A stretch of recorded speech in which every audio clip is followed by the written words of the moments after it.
आजकल आपने देखा होगा हर घर में 2-3 लोग खांसी जुकाम बुखार से परेशान हैं। बहुत सारी मेडिसिन्स एंटीबायोटिक्स कफ सिरप्स लेने के बाद भी आराम नहीं हो रहा है। मैं आपको बताना चाहूँगा एंशियस होने की ज़रूरत नहीं है।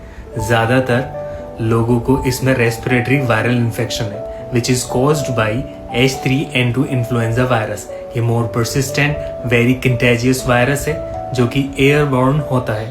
क्राउडेड अनवेंटिलेटेड प्लेसेस में ज़्यादा स्प्रेड करता है। इसमें सिम्टम्स बहुत इंटेंस होते हैं, बार बार बुखार आता है, हेडेक, बॉडी एक, कॉफ एंड कोराइजा रहता है। मैनेजमेंट की बात की जाए तो 1-2 हफ्ते का रेस्ट और बहुत सारा पानी पीकर शरीर को हाइड्रेट रखा जा सकता है। फिर भी सिम्टम्स परसिस्ट करते हैं तो आपको डॉक्टर से कंसल्ट करने की ज़रूरत है। Thank you.